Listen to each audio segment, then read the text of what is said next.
நடக்குது பாருங்க. அது பீகார்ல இந்த எஸ்ஐஆருக்கு அப்புறம் இவ்வளவு குளறுபடி இருக்குன்னு யோகேந்திர யாதவ் வந்து உச்ச நீதிமன்றத்தில் தாக்கல் செஞ்சிருக்காரு இல்லையா? 81 லட்சம் பேர் ஏன் விடுபட்டான்? நீ இரட்டை வாக்குரிமைனா ஒரு வீட்டுல 100 ஓட்டு பதிவாயிருக்கு. ஒரே வீட்டுல 100 பேர் வாழ்வானா? ஒரு வீட்டுல. அப்ப நீ அவ்வளவு பதிவு பண்ணி வச்சிருக்கிற. ஐயா ரவிக்குமார் விடுதலை சிறுத்தைகள் நாடாளுமன்ற உறுப்பினர் எழுதின கட்டுரையை படிச்சு பாருங்க. இவ்வளவு புள்ளி வரமா எழுதியிருக்க.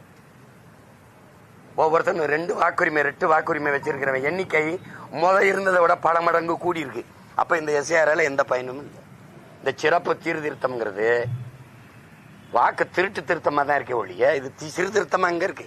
பாஜக மூத்த தலைவர் தமிழிசை சவுந்தரராஜன் என்ன சொன்னாங்க அப்படின்னா, இப்ப இந்த எஸ்ஐஆரால இப்ப பீகார்ல வந்து வாக்கு சதவீதம் அதிகரித்திருக்குல்ல அப்படின்ற ஒரு பாயிண்ட். கள்ள ஓட்டு போட்டா வாக்கு சதவீதம் அதிகம். 81 லட்சம் பேர் வெளியில நிக்கிறானே ஏன்னு சொல்ல முடியுதா? எங்க அதிகரிச்சிருக்கு?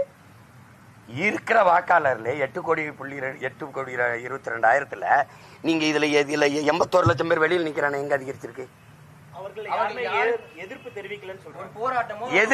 எதிர்ப்பு யாருகிட்ட தெரிவிக்கிறது? இந்த ஈனப்பயல்கிட்ட என்ன எதிர்ப்பு பேசினாலும் எது பேசினாலும் பயனில்லைன்னு போயிட்டான் மக்கள். நீனா போராடுற திறனை ஒழிச்சிட்டு நீ என்ன நேர்மையான கடைசி நேரத்தில் 10,000 பெண்கள் வங்கி கணக்குக்கு நீ பணம் போட்டு வாக்க பறிக்கிற. நீ என்ன நேர்மை பத்தி பேசுற? ஒரு தேர்தலில் இலவசத்தை எதிர்த்து பேசுற. 10,000 ஒவ்வொரு பெண்களின் வங்கி கணக்குக்கும் போட்டியலா இல்லையா? 14,000 கோடி முதலீடு பண்ணிருக்கீங்களா இல்லையா? இத வெற்றி எதுக்கல? இத காசை கொடுத்து வாய மூடிட்டா அப்புறம் என்ன எதுப்பேன்? எப்படி எதுப்பேன்? பெரிய ஆட்சி இதுல வேற நேர்மைக்கு கிடைச்சது, எங்க உழைப்புக்கு கிடைச்சது. எப்படியா? அப்படியா? இவங்க 1000 கொடுக்குறாங்க, அவங்க 10,000 கொடுக்குறாங்க. அது எப்படி தம்பி? அது ஏன் 10,000 அந்த கடைசி தேர்தல் நேரத்தில் கொடுக்குற? அறிவிச்ச நேரத்தில் கொடுக்க வேண்டியதானே?